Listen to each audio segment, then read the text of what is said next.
Je me pose. Je commence par prendre le temps de bien m'installer. Je me donne toutes les chances d'être bien présent à ce moment.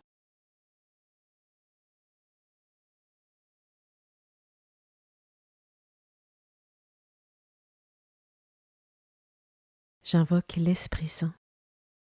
Je lui demande de venir éclairer mon cœur et mon intelligence pour accueillir la parole de Dieu.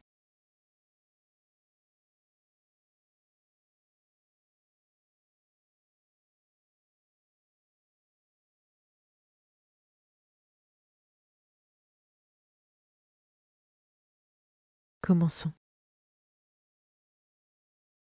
Évangile de Jésus-Christ selon saint Luc, chapitre 18, versets 9 à 14. En ce temps-là, à l'adresse de certains qui étaient convaincus d'être justes et qui méprisaient les autres, Jésus dit la parabole que voici. Deux hommes montèrent au temple pour prier. L'un était pharisien et l'autre publicain, c'est-à-dire un collecteur d'impôts. Le pharisien se tenait debout et priait en lui-même. Mon Dieu, je te rends grâce parce que je ne suis pas comme les autres. Ils sont voleurs, injustes, adultères, ou encore comme ce publicain. Je jeûne 2 fois par semaine et je verse le 10e de tout ce que je gagne. Le publicain, lui, se tenait à distance et n'osait même pas lever les yeux vers le ciel. Mais il se frappait la poitrine en disant « Mon Dieu, montre-toi favorable au pécheur que je suis. » Je vous le déclare, quand ce dernier redescendit dans sa maison, c'est lui qui était devenu un homme juste plutôt que l'autre. Qui s'élève sera abaissé, qui s'abaisse sera élevé.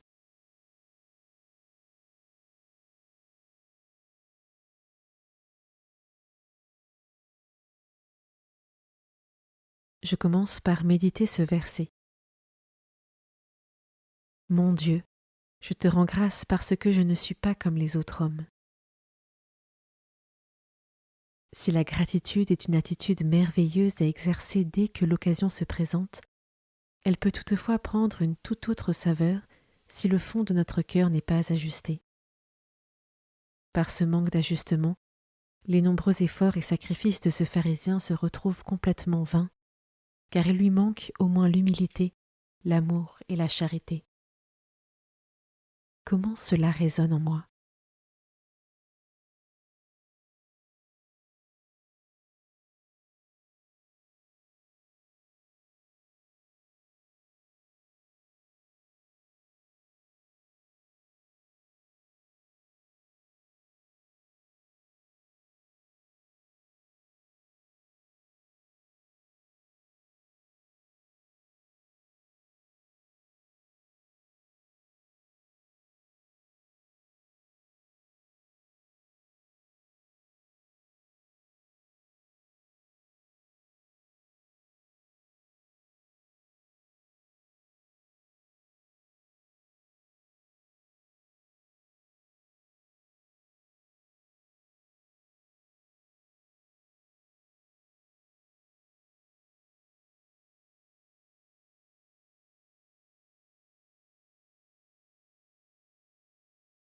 Je peux maintenant m'arrêter sur cet autre verset.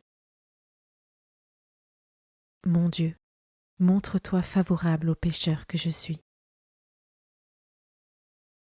Comme ce publicain, est-ce que j'arrive à reconnaître mes péchés avec humilité et à en ressentir un profond regret pour m'ouvrir à la miséricorde de Dieu?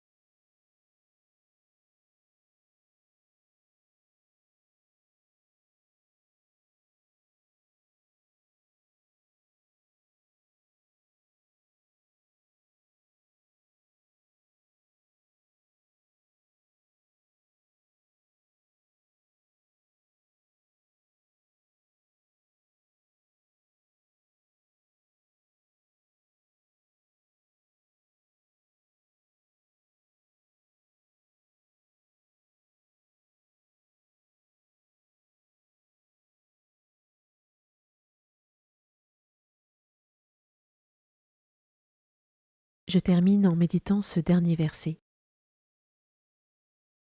Qui s'élève sera abaissé, qui s'abaisse sera élevé. Comment est-ce que je mesure l'importance de l'humilité pour devenir grand aux yeux de Dieu? De quelle manière est-ce que je la pratique au quotidien?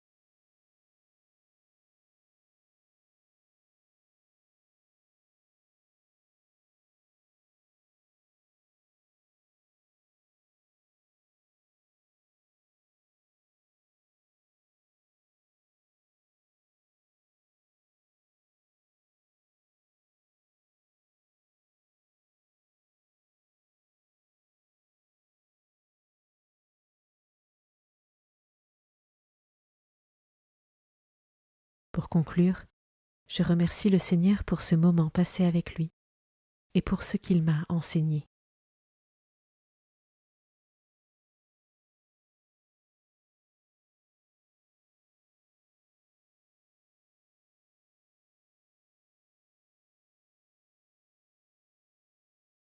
Belle journée et à demain.